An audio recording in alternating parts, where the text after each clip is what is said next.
It is Sunday, April 11, 2021. I am Lights Camera Jackson. Welcome to LCJ Live. Thank you so much for being here. Hope you're doing well. I got a basketball with me because Big Shot, the new John Stamos basketball series, premieres this Friday on Disney+. I'll have my review of the first 3 episodes of Big Shot tomorrow at lights-camera-jackson.com. What's up, Bednar? Thanks for being here. Good morning, Jackson. Thank you very much. It's morning on the West Coast, afternoon here on the East Coast. 12 o'clock noon, we are here for LCJ Live. Big Shot. My review of the first 3 episodes of John Stamos Disney Plus new basketball high school series. Brian, good morning to you as well. Tomorrow, lights-camera-jackson.com. All over my social media platforms. I watched the first 3 episodes about a week and a half, 2 weeks ago. I'm looking forward to sharing my thoughts on the series and John Stamos' performance with all of you. So look for that tomorrow. March Madness rolling on into April for sure. We got the BAFTAs today. They air tonight at 9 o'clock Eastern on BBC America, and they take place in just a couple of hours in England. Some of the winners already announced yesterday. I know some of the winners. I don't know everything. I don't want to know everything if I can help it. But the BAFTAs tonight, what will win? We'll get into some of my thoughts and predictions coming up here on LCJ Live. Box office results. Godzilla vs. Kong, your #1 movie in America. Again, $13.4 million. Just shy of $70 million since it opened on Wednesday, the 31st of March. Godzilla vs. Kong, doing well. 13.4 million, the biggest movie of this pandemic period when it comes to theaters and box office, for sure. Now, in second place this weekend, it's going to be, Nobody. $2.7 million for that. The Bob Odenkirk action movie, up to $15.6 million total. I was seeing some ads last night on basketball games and some other places, basketball games. They were already promoting Universal, the VOD release for this coming Friday, April 16, not even stressing that they want you to go to the theater to see it, but it's still the #2 movie in America. Interesting. Unholy, the horror movie, second weekend, $2.4 million to come in third. It's up to $6.7 million. You've got Raya and the Last Dragon, another $2.1 million for that this weekend. It is up to $35.2 million total. Opening in fifth, Voyagers, $1.4 million. It's not a good film. It's not as bad as Thunder Force on Netflix, but it's not a good film. And the poor reviews, and I guess the cinema score came out and got a C, which is never good for the cinema score. Not a lot of people checked out Voyagers this weekend, and I unfortunately do not recommend it. Tom and Jerry, $1.1 million. It's at a little over $41 million. Some of the other movies this weekend, Girl Who Believes in Miracles, another $597,000. It's up to $1.3 million. Vakil Saab, new film, $412,000. Chaos Walking, $265,000. It's up to $12.7 million total. The Courier, $437,000. It's up to $4.9 million total. And I just tweeted at LCJ Reviews, put on Facebook as well, The Croods: A New Age exits the box office top 10 after 19 weeks, unless it ends up making more money than Chaos Walking, because The Croods, $245,000, Chaos Walking, $265,000. As of now, with these estimates, the actual results could be released tomorrow. We will see. The Croods did have a legendary run. Just got that comment in here on LCJ Live. Comment, send in your questions, your thoughts. Yes, Croods had a hell of a run. 19 weeks. And it is up to $56.7 million, which is very good. Third, right? We got Godzilla vs. Kong, Tenet, and then just behind Croods: A New Age with $56.7. Very good. Congrats to DreamWorks Universal. What a run, 19 weeks. Almost War with Grandpa, right? 21 weeks for that. Amazing. So, $56.7 million for the Croods: A New Age as of now. New movie, horror movie out this week called In the Earth. I have seen it. I'll have my thoughts on it later this week. Also, new animated movie on Netflix, Arlo the Alligator Boy. It is this musical 2D adventure comedy with directed by Ryan Crego. And Ryan Crego joins me for a brand new LCJ Q&A podcast episode. First LCJ Q&A in about a month and a week or so, about 5 weeks, coming at you tomorrow. And AnimationScoop.com will have the transcription to that Q&A as well. Ryan Crego, the director of Arlo the Alligator Boy, brand new. It's a fun 2D animated musical that debuts this Friday, April 16th on Netflix.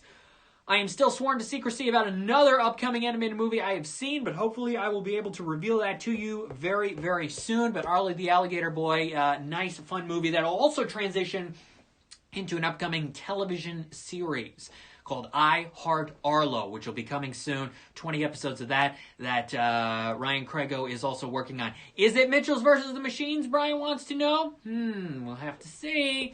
I'll be revealing what it is hopefully pretty soon. When can we expect the Arlo review? I'm not going to do a review for Arlo, but the LCJ Q&A podcast episode and animationscoop.com Q&A. Had a great time chatting with Ryan Craigo. So passionate about it. He's had this idea for like 10 years and finally getting this movie made after working in television and working on several DreamWorks features for many years. Dream come true for him and to be able to do this series. So you'll get to check out that new Q&A podcast episode coming at you tomorrow. We have the Back to You podcast episode still there, lcj.podbean.com. A lot of great listens to it. Thank you so much for listening to it. If you haven't yet, check it out at lcj.podbean.com. Back to You podcast 2nd anniversary special episode. All right. I just love tossing this around. This is great. Of course, big shot. That review tomorrow. First 3 episodes. Disney Plus. Will it be your new obsession? We will see. Let's get to the BAFTAs.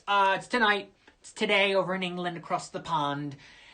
And what's going to win? I mean, these nominations, when they came out, a month ago, a few weeks ago, it shook up award season because for many years, the BAFTAs was seen as a very close predictor of how the Academy Awards nominations could go and how the wins could go. I mean, we saw Olivia Colman win a couple years ago over Glenn Close at the BAFTAs and then the Academy Awards. We've seen Happy Feet win at the BAFTAs, and then it went on to win over Cars at the Oscars. I mean, a lot of interesting choices. We had Dev Patel win a couple years ago for Lion. He didn't win the Oscar, but some interesting choices. Kubo and the Two Strings, I remember, won that same year. So could there be some shakeups today? Could, let's say, Wolfwalkers win over Soul for Best Animated Feature? Maybe. Could we see something crazy in one of the acting categories, which are already crazy, because a lot of the nominees for the BAFTA aren't nominated for the Oscar. A lot of the Oscar nominees aren't nominated for the BAFTA. If you look at lead actress, the only 2 that correlate are Vanessa Kirby for Pieces of a Woman and Frances McDormand for Nomadland. So the question is, does one of them win tonight? Or is it somebody like Alfre Woodard, who was incredible in Clemency, my favorite lead actress performance of last year, of the 2019 movies, but it was released later in England, so she qualified later for the BAFTAs for this year, and she's a nominee, and she could win tonight, and I hope she does, because it's an incredible performance in Clemency. If you have not seen that movie, find it somehow, check it out. It's fantastic. She's amazing in it. What could happen tonight? Is it going to be Vanessa Kirby or Frances McDormand? Could we have 5 different winners this award season for lead actress out of the 5 shows? That would be something, but we're almost there at this point. After last Sunday's surprise win for Viola Davis at the SAG Awards for Ma Rainey's Black Bottom, we had Carey Mulligan at the Critics' Choice Awards, Andra Day at the Golden Globes, and now could be Vanessa Kirby or Frances McDormand. What are Rick's picks? Yeah, Rick's doing well. I think Rick's still in the middle of writing his look at award season and his memoirs and all that. Rick is deep in thought in writing right now. But yeah, what could happen tonight there? Supporting actress Yoo Jun-yoon for Minari, probably going to win tonight, though Maria Bakalova also nominated for Borat subsequent movie film. Yoo Jun-yoon from Minari, she won last Sunday at the SAG Awards. And we will have to see. Lead actor, probably going to go to Chadwick Boseman for Ma Rainey's Black Bottom. And supporting actor, probably Daniel Kaluuya for Judas and the Black Messiah, though as we get closer to the Oscars. The Oscars being 2 weeks from today, Sunday, April 25th. You know, what's going to happen? These actress and supporting actress categories are still sort of up in the air. Lead actor, probably Chadwick Boseman, a lock. Daniel Kaluuya, probably a lock, though, with Lakeith in that category, too. Lakeith Stanfield, his co-star, Judas and the Black Messiah. I don't know. Could Paul Raci... I don't know. My gut's telling me Paul Raci sneaks in. I don't know why, but it's telling me that.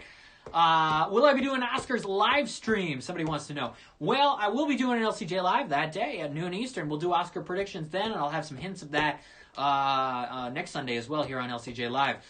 This Friday night, by the way, the Annie Awards. 10 o'clock Eastern on the Annie Awards website. It'll be live streamed a few different places as well. What will win in the major animation categories, the voice performance categories, all the technical achievements. My boss at Animation Scoop, Jerry Beck, a core part of SIFA Hollywood and the Annie Awards. That is this Friday night, 10 o'clock Eastern Time, online, the Annie Awards. Looking forward to that. bunch of other awards groups are giving out their winners this week and into next week before we get to the Oscars. The voting for the winners for the Oscars, I think, starts Thursday of this week, the 15th, I believe. It goes the 15th to the 20th.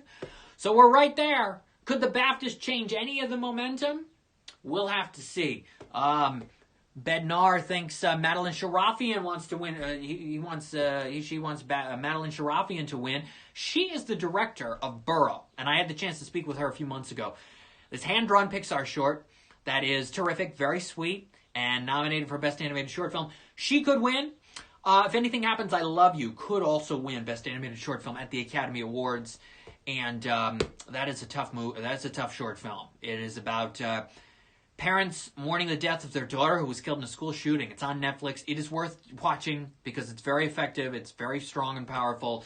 Could that win? Or one of the wild cards. There's this short called Opera that is nominated for the Oscar. That is, you gotta see it to believe it. It is one continuous shot. Two sides of a community come together and they engage in this all-out war. And you can't stop looking at it. You don't know where to look. You can't stop looking. It is amazing. Opera. If you check out the animated short films presentation, which I highly recommend, check out Opera because wow, it is quite something. That could be the wild card in that animated short film race. It'll probably go to Burrow, but I haven't fully decided yet whether I'm going with Burrow to win the Academy Award or not, but we will have to see. And then for tonight for the BAFTAs, off of her DGA win last night, Chloe Zhao has to be the Best Director recipient. Nomadland probably winning Best Film, though here's what I'm going to say. All right, the Oscar and the BAFTA for Best Picture, Best Film, has not matched since 12 Years a Slave. How many years ago that was? It was 7 years ago. You had the Boyhood Birdman split. You had the Revenant Spotlight split. You had the Moonlight La La Land split. You had the Shape of Water 3 Billboards split. You had the Roma Green Book split. And then last year, Parasite won the Academy Award. 1917 won the BAFTA. So it's been split all these years. But will Nomadland be the movie to bring them back together for the BAFTA and the Oscar for Best Picture to match? That is the question. I think it will. But again, anything can happen. It is such an unpredictable year. You look at these acting categories already. The Trial of the Chicago 7 winning the SAG Ensemble Award the other night. Could that shake up the Best Picture race? I'm not so sure at this point, but it could. The Oscar still has that preferential voting system where you got to rank the movies. That's what changed. Spotlight was the last movie where the Oscar voters just picked a movie as their favorite. If La La Land had that same equation, I do believe La La Land would have won Best Picture if they hadn't changed the voting system. I do believe that. And I believe the way they started ranking these movies and the way the voting system changed, I do believe that's how Moonlight won. Maybe not necessarily Parasite. But I do think that's what happened. I mean, I believe everything happens for a reason, and that nothing just happens randomly. You know, that things cause something else. And I do believe that change is what allowed Moonlight to win Best Picture. I do really think that. But we will see what happens this year. Could another movie sneak in? And what is that movie? Is it Promising Young Woman? It's not going to be a couple of the films that were snubbed. Ma Rainey's Black Bottom, One Night in Miami being a couple of them for Best Picture. Is it something like Judas and the Black Messiah? I mean, is there something that can, in the preferential ranking, give Nomadland a run for its money? That is the question. I don't know at this point, but we'll have to see. And the other big question is, how will the ratings be for the Academy Awards? How low will they go? With no host, and a lot of films people might have watched at home, but some films people just don't have interest in seeing. What's the number? What is the number? Is it 10 million? Is it 7 million? Is it a 60, 70% drop like these other award shows? SAG dropped 52%. Golden Globes was, 63 or something like that? Critics' Choice was 69. I mean, these outrageous numbers, huge drops. What's the number going to be? Or will people say, it's the Oscars, I'll tune in for a bit out of curiosity, I'll help the number? I don't know. It's going to be really interesting. We're only 2 weeks away from the Academy Awards, Sunday, April 25th.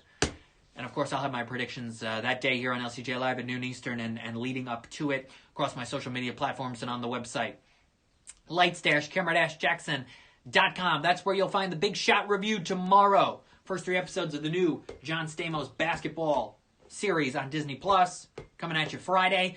New LCJ Q&A podcast episode with Ryan Craigo, director of Arlo the Alligator Boy, tomorrow. All over social media, animationscoop.com, transcription, and lcj.podbean.com. And my thoughts on In the Earth and Arlo the Alligator Boy. I'll have some things later this week. New Too Fast, Two Films podcast episode is great. Mike Sargent and I review Thunder Force. Oh, we have a good time reviewing Thunder Force because it's terrible. We both have a great time talking about it. And Voyagers. We are going to talk about both of those, the new Too Fast, Two Films episode. Check it out at toofast2films.com. Yes, I did receive, I finished the COVID vaccine yesterday. I'm not going to share which one I got. I want to keep some personal information out of respect. I feel like that. But I appreciate everybody at Walgreens, as I posted, and all the pharmacies around the country for all that they are doing during this period of time and what they'll continue to do over the next several months. As the drive-ins open up around the country, including the Hollywood Drive-In here in upstate New York this week, and the Malta Drive-In next week on April 23rd. Please abide by their rules. Yes, frontline workers are heroes, absolutely. Please abide by their rules. If they still have social distancing guidelines and needing to wear masks outside and needing to do things at the concession stand and coming in and interacting with other people, please understand that those rules are put in place for a reason. They're for the safety of everyone and for you to be able to enjoy the experience of going to a drive-in theater. So please abide by those rules. Same with the indoor theaters, too. Whatever they ask you to do, please do it for however long is necessary, so you can enjoy the movie-going experience. I haven't been in an indoor movie theater since Tenet on August 31st, but I look forward to going back as soon as I need to see a film that I don't get in advance through a screener. I'll be ready to come back to the movies. I'm excited. I'm excited for more Regal locations to open up over the next several weeks and more theaters to open up and for everybody to enjoy the movie-going experience safely. I'm Lights Camera Jackson. That's it for today for LCJ Live. Thank you for watching. Man, I'm enjoying this. This is great. You know, I got this from Netflix for the show Hoops, which was the animated series that premiered last August. Unfortunately, only lasted a season. They canceled it a couple months later. But I liked it. It's a good size. There's a hoop that goes along with it. And Lights Basketball Jackson, have a good week. Thank you. Yes, I enjoy this very much. Take care, everybody. Stay well, stay safe. Social distance, wear a mask. Support the movie theaters. Support local restaurants. And I will see you next Sunday at 12 p.m. Eastern. For LCJ Live, we'll talk about the Annie Awards, how that went, the big winners. We will preview some of the other award shows, including the Independent Spirit Awards, which are next Thursday, April 22. And we're 1 week closer to the Academy Awards. Take care, everybody. Thank you for watching. Bye-bye.